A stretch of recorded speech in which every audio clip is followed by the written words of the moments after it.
So, how did classical education prepare you for the real world? That's the question on everybody's mind. Mm-hmm. Does it? And will it? And did it? And the answer to does it? Absolutely yes. Just being able to do projects, to learn, honestly is one of the biggest things that can prepare you for the real world, I think. And I think that that's one thing that you find in a classical education that you don't find anywhere else. And that's basically what happens, like, on the job every day of your life. You can't be expected to just, sit around and, just do your job. If you're actually going to grow, and if you're actually going to grow in this world at all, you're going to have to be able to create projects around the things that you want to learn. Mm-hmm. And that's huge. And I honestly think that's one of the biggest things that classical education has done for me. Wow. Now, that's not something people associate with classical education most of the time. When they hear classical education, they think the kids study Latin. Right. I don't know I think probably popularly that actually is the main distinction for people. I think stereotypically, yeah, that's something that people think of. When they think classical education, they think like classical literature, romantic languages, that kind of thing. Classical education for me, I don't approach life quite as like hands-on as practically as Lolita does. I approach it a little bit differently. But how classical education helped me, it was, the best way to describe it is, one, it taught me how to communicate well, and two, it taught me how to overcome challenges. Because especially like learning Latin, no one actually really enjoys Latin that much. We know we're not going to use it later on in life extensively. Some of us do. Most people, yeah. So when you're learning Latin, it taught me to take the fun, not out of learning something that I would like use or not use, but it taught me how to handle problems. And it taught me how to learn the process of learning, the grammar, and then of arguing through a problem, and then to the point where you could teach how to come to the solution to someone else. So classical education really taught me how to approach problems, how to systematically work through that, how to memorize the vocabulary to get there, to give you that strong foundation. And then most importantly, I think that it taught me how to communicate, especially Socratic dialogue that we have in Challenge that's drilled into you so deeply that you learn how to ask questions and how to facilitate a conversation. And in a way, without verbalizing it, I think I learned in classical conversations how to almost not avoid conflict in the sense that you were running from conflict, but almost how to diffuse conflict by asking thought-provoking questions where you could get specific answers. Instead of being very combative and asking leading questions, Socratic dialogue helps you communicate on a daily basis of learning how to draw out the information and how to produce answers that people didn't know that they had. I think that the skill of diplomacy is a lost art, and, going off what Sheridan said, that's one thing that after you've had a classical education, that's one thing that you definitely have, just by extension of being educated classically. I think that's huge. Yeah, diplomacy. Was there, that could lead into your story about Nepal. Do you want to just follow up with that? Yeah, okay. Totally. When I was in Nepal last summer, so I'd spent 90 days in Nepal, and I got to the end of it, and we were in this tourist town. It was kind of our off week where we got to take a break before we went home. And that entire summer, we'd been very intentional about seeking out strangers and starting conversations with them. So we were in this town. We started going to this little restaurant. There were a lot of people there. The owner of this restaurant started talking to me quite a bit. Come to find out, he's Australian. And as an American, when you're in foreign countries, sometimes you're not the most popular nationality there. And so that can usually create quite a bit of conflict, or at least an antagonistic attitude. Surprisingly, he was very kind of compassionate in conversations about America, but he was genuinely curious to know what I thought about our political scene or what else was going on. And it worked out for me that I didn't have Wi-Fi all summer, so I didn't know what was going on. So I was able to ask the question, will you tell me what you think about the American political scene right now, or you tell me what you think about this issue. And I was able to interact with him for a series of 4 or 5 nights.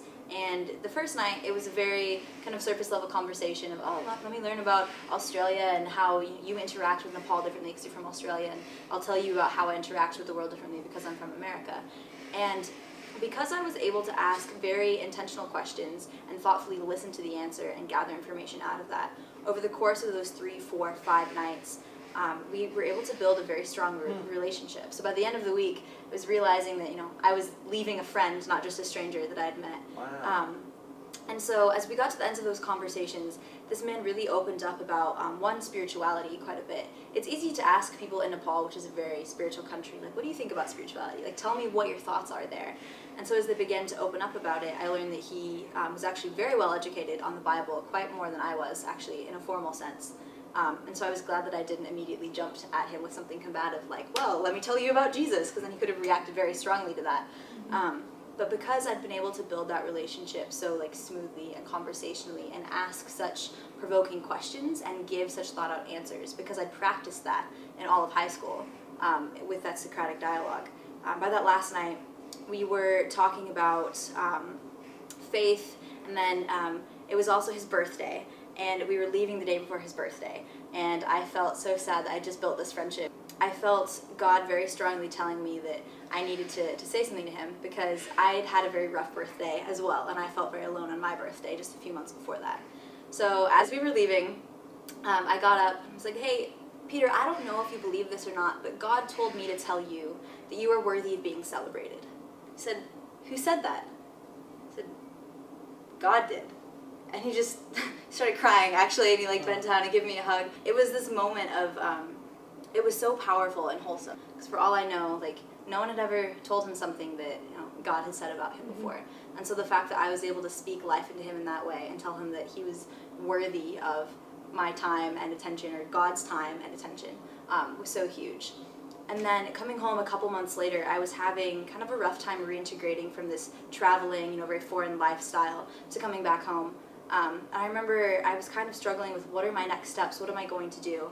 And I was processing through some things, and God replayed that interaction in my head, and ending with that, you know, you were worthy of being celebrated, just reminded me of how powerful that emotional reaction was, which was signaling like the depth of that relationship that we had.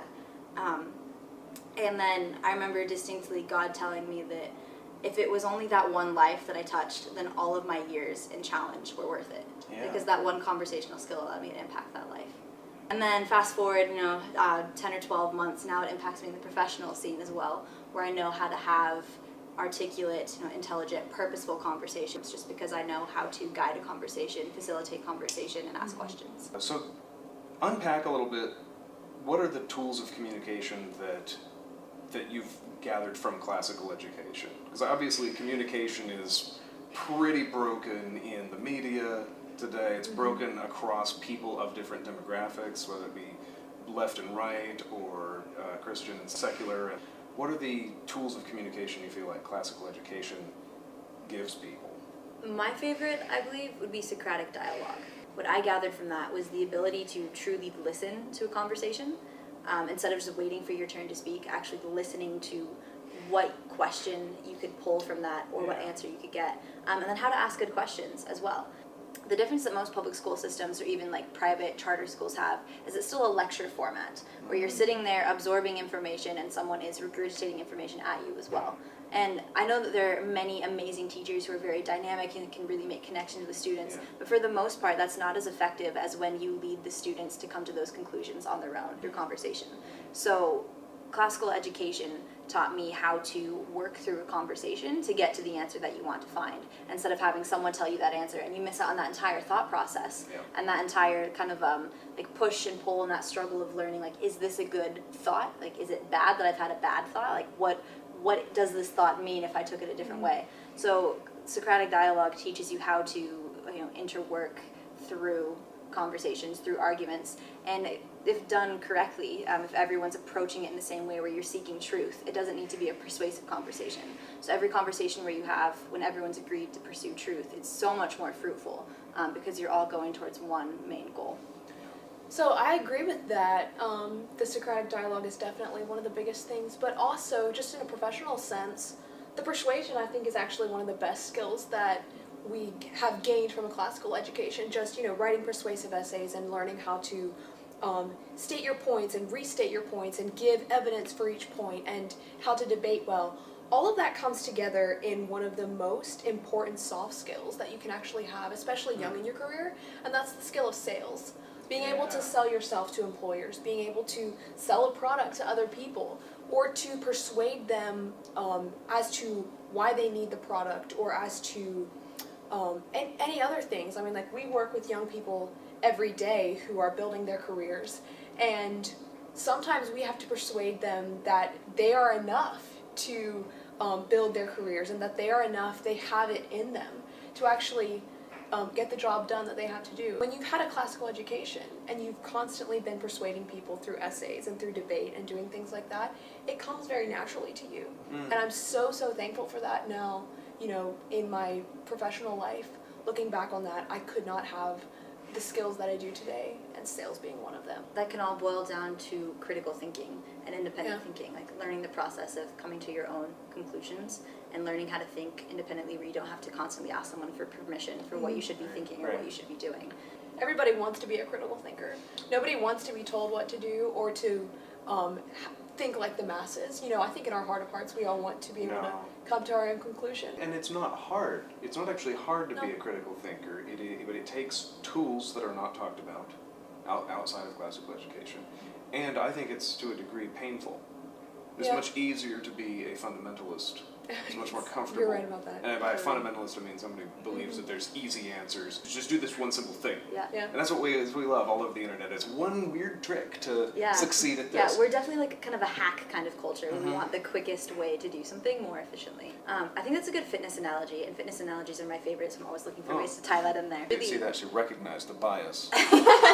That's one of the tools. She's not, so lest you think that she thinks this is the best analogy for what she's going to say. She goes ahead and acknowledges the bias, so you know it's because you're interested in it. So that's a classical conversation tool. This is all true. Really, you could equate anything to being a muscle. And so in order to make that stronger, to use it more, you have to practice with it more. And so it gets to the point where you've put in enough hours at the gym and enough weights that you've added to it that you can practice this so much faster. You know, you're so much better at it already. So the one weird hack is do the work. Exactly. Do the work. Do it consistently too, because if you're doing the work sporadically, then you're not going to see very many results from that, other than you know a little bit more about this, but you don't necessarily know how to put it in practice. You have to get past the hack stage, where you're expecting it to be so much easier, and realize that you have to do the work. I was thinking of earlier, perfect practice makes perfect. You know, you're not practice makes perfect is the common setting there, but if you're like playing the piano wrong, then you're not going to get any better at it. You know, like you have to practice this perfectly over and over and over to get stronger at that. That's what our culture doesn't want to hear. Yeah. Yeah. Well, I think that's a wrap. That's an awesome wrap. Cool. All right.